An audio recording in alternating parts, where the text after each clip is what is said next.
This is Solent Sports News at 3 o'clock. My name is George Forty, and here are your sports headlines. St Mary's Stadium will certainly be rocking tonight. Southampton face up against high-flying Leicester City under the Friday night lights. Our reporter James Taylor is live for us from the stadium. James, what is the atmosphere like down there at the moment? Well, what I can tell you from being down here, that the atmosphere is building up nicely. Despite the miserable weather, perhaps eagerly expecting a great Saints performance, Saints manager Raf Hasenhüttl had some fiery comments to say this week. It's time for our supporters. I think it's time to show up as a whole club, that we are committed, that we are putting the best atmosphere we have on the pitch and also on the stands. And if we are working together, then it must be difficult for the opponent to get something in our stadium. Well, what do we know about their opponents? Well, Leicester City have had an excellent start to the season, and Saints legend Matt Le Tissier understands how difficult tonight's match will be. They haven't got many weaknesses, if I'm honest. I think they're very strong all-round team. I would have said perhaps the one position where maybe they haven't got real top quality might be in the centre-back area. That's perhaps a place that we can try and exploit. Well, what can I tell you as well from being down here? At the moment, the South Western Railway trains are passing by, the burgers are starting to sizzle on the frying pans, and it's a really good buzz getting into tonight's game, which kicks off in a few hours' time. James Taylor, Solent Sports News.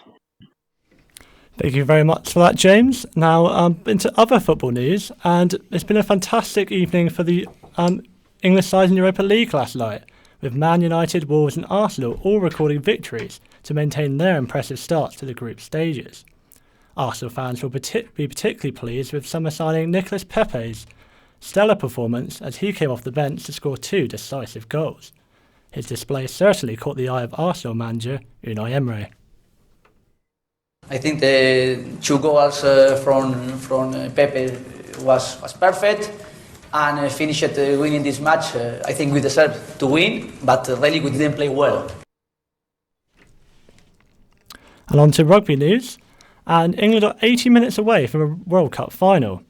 They face up against holders New Zealand at 9 o'clock in Yokohama tomorrow. Coach Eddie Jones has recalled George Ford at a fly half, whilst captain Owen Farrell has shifted to inside centre.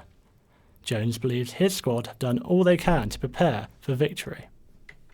Your job as a coach is to minimise the stress for your players and allow them to be free, allow them to have a clear head, allow them to play with energy and use their natural ability during the game.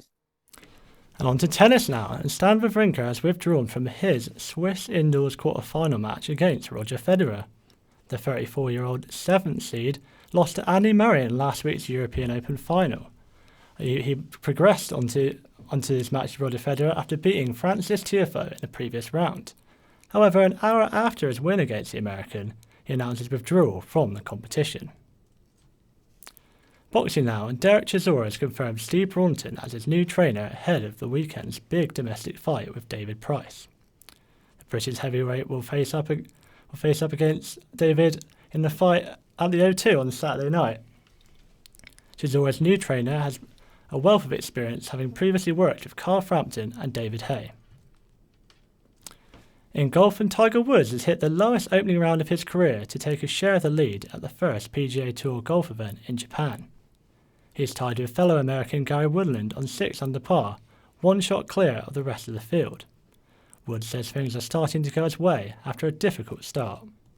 I just kept on having left to right putts after left to right putt, and lo and behold, I make a bomb at 7, which was right to left, which was nice. But it was just weird. Even the one at 9 was another left to righter, so it was just one of those crazy days. And in Formula 1, and the Grand Prix is in Mexico this weekend, where Mercedes driver Lewis Hamilton can seal his 6th World Championship. The British driver is within touching distance to becoming the second most decorated driver in Formula 1 history, only behind Michael Schumacher. We're lucky to be joined in the studio today by Formula 1 journalist Rob Lomas. So Rob, how do you rate Hamilton's chances going into this weekend? I think it's going to be quite interesting heading into this weekend, because there was some news which broke earlier today that he will be without his long-term race engineer Pete Bonington, as the Brit stays at home due to a medical procedure which he's undergoing, and of course we wish him all the best for a quick recovery. But yeah, it's going to be quite an interesting weekend, I think, because on paper you'd imagine that, okay, Mercedes, they have the best all-round package, they're going to win. But the Autodromo Hermanos Rodriguez in Mexico City has a 1.2 kilometre long pit straight, which will suit the Ferrari, as the Ferrari engine is generally perceived to be slightly better, whereas the twistier second and third sectors of the lap might suit the Red Bull better, as the Red Bull's always had a good chassis and good aerodynamic efficiency. So in that regard, it's going to be quite interesting. I mean, Verstappen's won 2 years in a row. Can he make it 3? Yeah, I'd say there's a fair chance Verstappen could end up winning the race, but all I know is it's going to be a close one. That's very interesting, Rob. And I believe practice starts today, does it?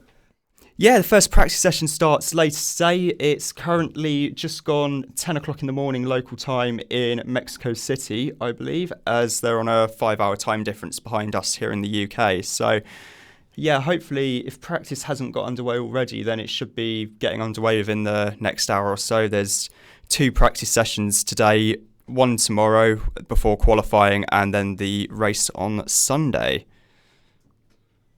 Perfect. Thank you very much for that insight, Rob. And now on to UFC. An American, Nate Diaz, says he will not fight at UFC 244 next weekend after claiming he had failed a doping test. In a post on Twitter, he said he'd been told he'd tested with elevated levels of a performance-enhancing drug, but didn't give any further details on the situation.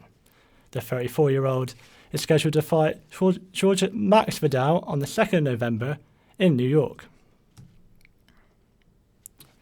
And that's all our stories from the 3 o'clock news bulletin at Silent Sports News. Be sure to join us again in an hour for more stories that seem to matter to you. Thank you very much.